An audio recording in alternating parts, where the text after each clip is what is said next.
Okay.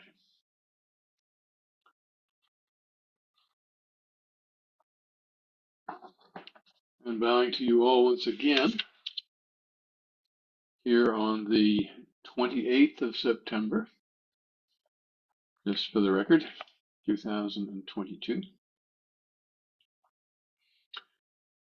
Tonight we will begin looking at the seventh point of the 7 points of mind training.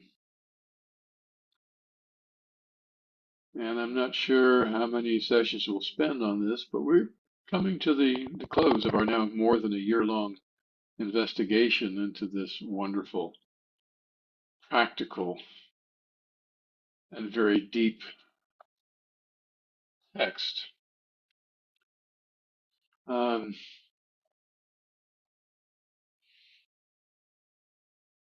the seventh point, as so many of them are in these latter parts, are translated differently by different people. Sometimes they're called the guidelines for mind training. Sometimes they're called the precepts of mind training. Um, you remember the sixth one was the commitments of mind training and had other translations as well. As I said before, especially these last 2 points of the trainings, I often think of them as reminders in various ways, in various situations, that at times can be so useful to keep our attention on the real heart of the practice, the cultivation of absolute and relative bodhicitta,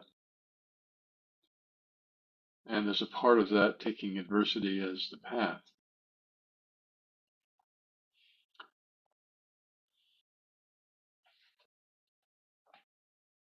So, since we're doing a new point of mind training, just to refresh, uh,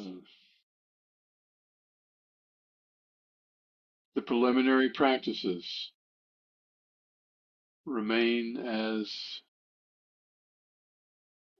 a absolutely fertile field of both investigation and practice, and deepening our understanding of these 4 thoughts that turn the mind, so to speak, can really help us live a much more equanimous, calm, present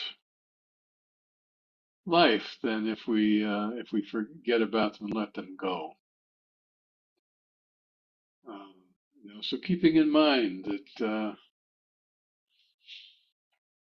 this is a precious life in so many ways, and that everything, including that precious life, is impermanent.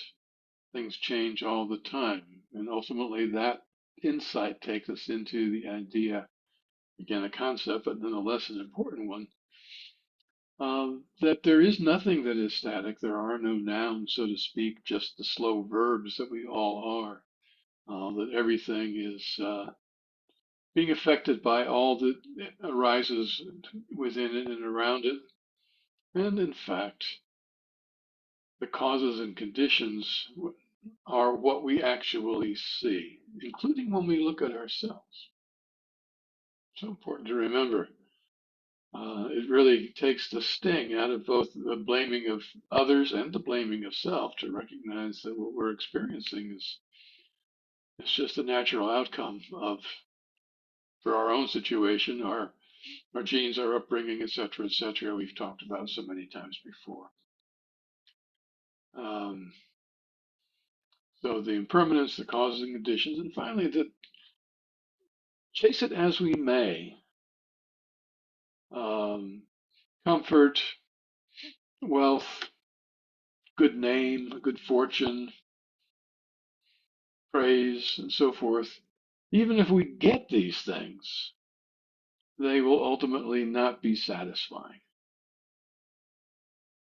Um, and that it's our continuing belief that it will that kind of keeps us on the treadmill. And when we stop looking for praise and avoiding blame and looking for gain and avoiding loss, when that stops being, in a way, our aspiration, and we shift over, uh, the whole world is different because of that shift. So again, there's the first point, the preliminary practices, which are so important. Um, the second point, of course, is the cultivation of bodhicitta, both ultimate and relative. And these are also things that, if we use this practice as a way of um, attending, shall we say, um, regard all experiences as dreams. Not that they are dreams, but see them in that way, right? In meditation, then, we see these things arise, we examine the nature of unborn mind. We've looked at these meditation instructions many times, um, and it's worth I think especially as we begin a new point to go back and just look at them again, letting all the concepts of vast and boundless and spacious and luminous, let them go. They're helpful. They keep us on track. They're the remedy for seeing things as limited. But even that remedy, those concepts, that way of thinking about it, can be released. And then, as Locke Kelly says, what is here now when there is nothing to think about? And we can be present and rest as that, whatever that might be. And then as we arise from our mats, once again, daily life be a child of illusion. And the relative bodhicitta of taking and sending, of doing that formally and doing that as we go through our day. When we come up against something, or even not up against something, but when we're present to something in which we see suffering is there, to have that reaction of, oh, may you not suffer. May I take your suffering. May I give you whatever I have to help you. Um, the three objects, three poisons, three seeds of virtue. But everything that arises has these capacities, and we can change the poisons by recognizing them for what they are into our own growth. Um, and then we have the third point of taking adversity as the path.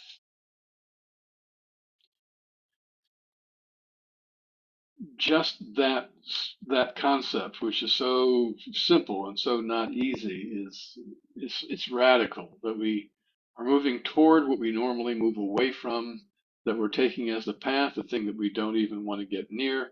It's a complete shift in how we experience the world, and that we recognize that the adversity, that is the anger, the fear, the shame, the jealousy, whatever that is that arises in us, is ours. Thank goodness that somebody out there isn't in charge of that.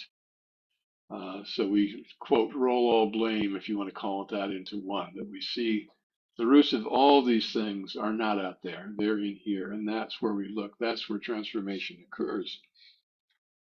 And that allows us to be grateful to everything and everyone that gives us the opportunity to see that, which happens probably more often than we might wish. Um, the ultimate protection of emptiness, when we see these things as the flow, the causes and conditions, the lack of any solidity. We see it as part of the flow, then there is no, it again shifts. The adversity is different than what it was. Um, then the fourth point had to do with the five forces in living and dying. I won't go through them again. You can go check them. Uh, and then the one that's sort of the check, how you doing? The extended proficiency, the all instructions have one aim. a theme that's returned to it over and over again. You know, the aim of um, letting go of ego clinging, of letting go of that which makes us seem solid to ourselves. We begin to see, oh, the sense of self is arising. Just as we can see, oh, the thoughts and emotions are arising. It's simply something that arises. No more solid, permanent, or real than those other things. It's just sense of self. And as we all know, sometimes it's very powerful, sometimes it's hardly noticeable, and occasionally we're not aware of it at all. Um, a joyous state of mind is a constant support. And two aspects there. One, if we're really feeling morose and down and dragging around most of the time, then we need to look at, gee, what's happening with our practice that we are in that way. And the other is to pay attention to the joyful things. It's so easy to get caught up in the things that are difficult and to really spend some time looking at, even simply on a body scan, rather than where are the areas of tension, where does it feel really nice right now? Just looking at the joyful aspects. Um, we've just done the sixth one. There are many slogans in that. Um, I won't go through any of them. And now we're on to the seventh, which starts with the same reminder that I'm trying to bring up now. One of the translations is use one practice for everything. Another is synthesize all meditative practice in one. That's Alan Wallace. And Pema Chodron, all activity should be done with one intention. And it's interesting, again, that although all the teachers are saying the same thing, they very often say it so differently. So the original one here, not the original, I mean, there are others that came before Jambin Control. Obviously, this thing is hundreds and hundreds and hundreds of years old, but the more recent,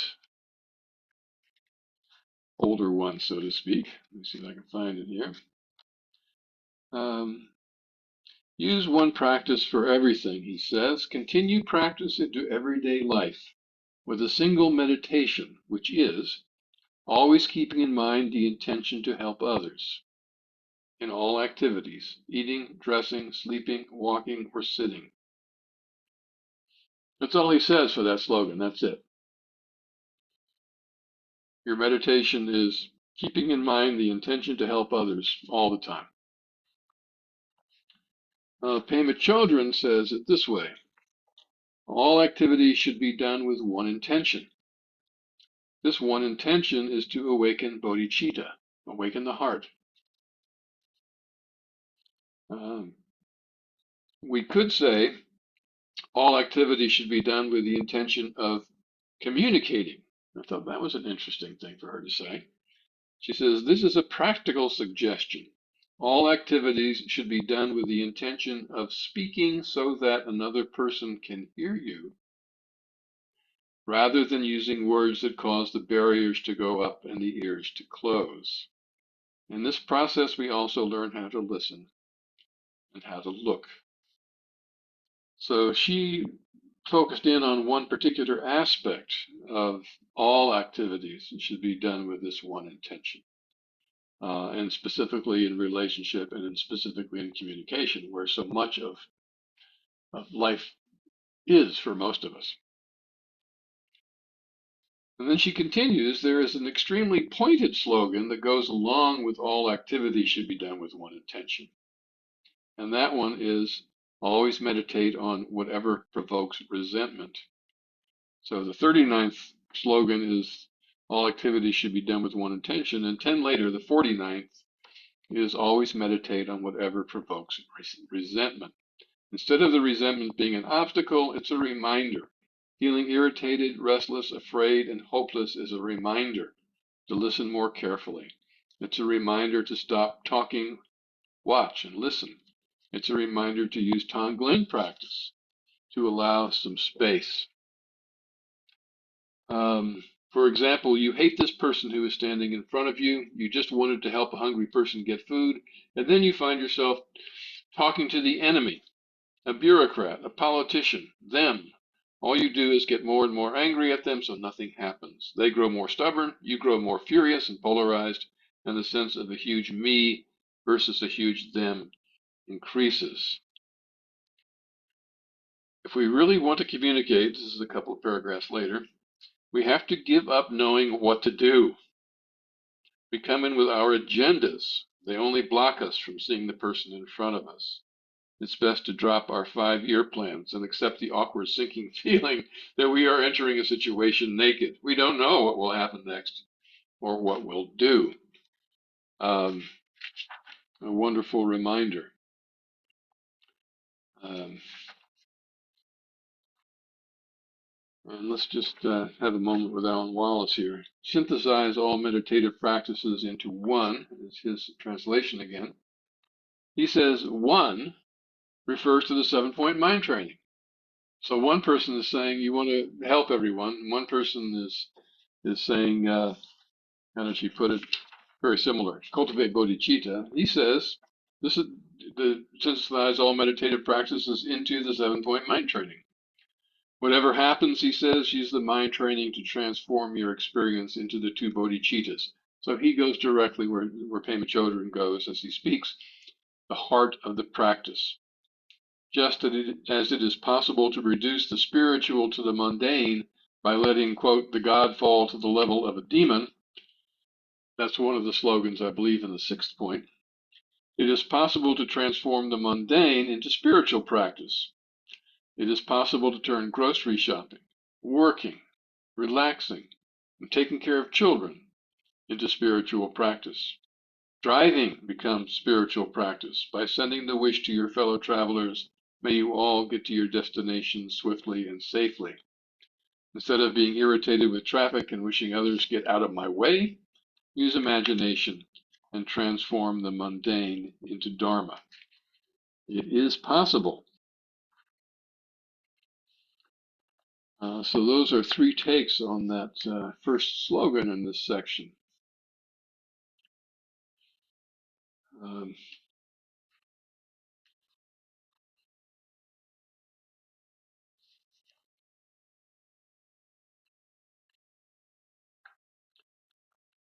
I think the next slogan is worth having a look at as well. Well, they're all worth having a look at, but some of them seem larger in my mind than others. And again, this is such an interesting, different translations. Jamgon Kongtrul says, use one remedy for everything. Alan Wallace says, respond in one way to all bouts of dejection. So he sees this everything as being quite specific. And Jamgon Kongtrul says, analysis itself is used to correct mistakes in analysis. If, when you are meditating on mind training, adverse conditions develop, people criticize and insult you, demons, devils, enemies, and disputes trouble you, your disturbing emotions become stronger, or you have no desire to meditate, think, in the whole universe, there are many sentient beings who have problems like mine. My compassion goes out to all of them. So there's that constant theme. If I am feeling agitated and boiling about something or another, a lot of people are, and my heart can go out to them. And there's sort of a spontaneous, natural, if we let our minds turn in that direction, compassion that arises. Oh my goodness, how many hundreds of thousands of people are feeling like this? And you can do Tonglen overtly or in some other form. Um, And he goes on with the Tonglen practice. He says, and in addition to this unwanted situation, may all the unwanted circumstances and suffering of all sentient beings be collected here. So he does the in-breath in a big way, breathing it all in, bring it on, bring it all here. Because we know we can transform what arises. We can meet it with our own suffering and see it turn into compassion. That um, transformative process that we can experience in ourselves. Use the single corrective of exchanging yourself for others. Oh, I did want to comment. Speaking of boiling, if I recall correctly, um, 49th,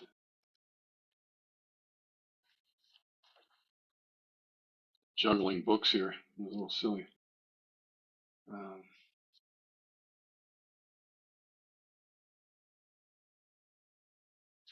I can't remember, but it basically says when you are boiling, when it's just your emotions are just in an incredible turmoil, and the word is used boiling in one of these teachers. There it is. That's where to practice. And of course, our tendency is to be caught up in it because we are so, whatever it might be, angry or whatever.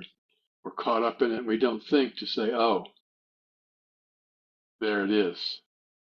There is, things are not the way I want them to be. There is the arising of the sense of self on steroids, affording us an amazing opportunity to be present to that, to allow it to, as we've talked about before, there it is, boiling up.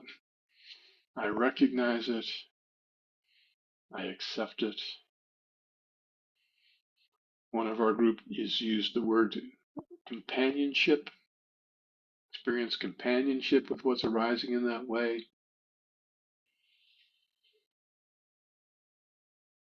Look at it carefully, begin to recognize that, oh, it really is all causes and conditions. It really does come from everything that's come before. Um, and the action part of it, it may be this dies away. It may be that you're still there with it. And then you ask the question, of course, how do I want to be? What do I want to bring in this situation? So getting back to Alan Wallace and his translation, respond in one way to all bouts of dejection. He says this, after practicing for a while, you may feel you're not making much progress. Anybody not have felt that way at some point? I'm sure we've all felt that way at some point. And wonder whether the problem is with the practice or yourself. Dejection may come from lack of confidence in the practice. You may find that your mind becomes heavy after practicing Tonglen. Or you may feel unhappy. Or you may simply feel depressed by your exposure to a world that is so filled with delusion, aggression, selfishness, conflict, and misery. And occasionally, it's that you depressed by your exposure to your own self that's so filled with delusion, aggression, selfishness, and misery. Again, I'd inquire within, as they say. This aphorism, he says, refers to discouragement. You may find that your mind, which was fairly scattered before you started meditating, now seems even more scattered. I think this is directed to people that are really beginning that process of seeing what it's like to sit and watch what happens, and they're suddenly overwhelmed by thoughts pouring over them, distressing things. They can hardly stand it. And, what the teacher always says is, oh, that's happening all the time. You're just noticing it now. So this is called the first sign of progress, he says. The first sign of progress is to see your true situation. When you become more aware of what has been going on all along, that is a good sign, a painful sign, but a good one. Discouragement or dejection is a natural response to bringing our situation into finer focus.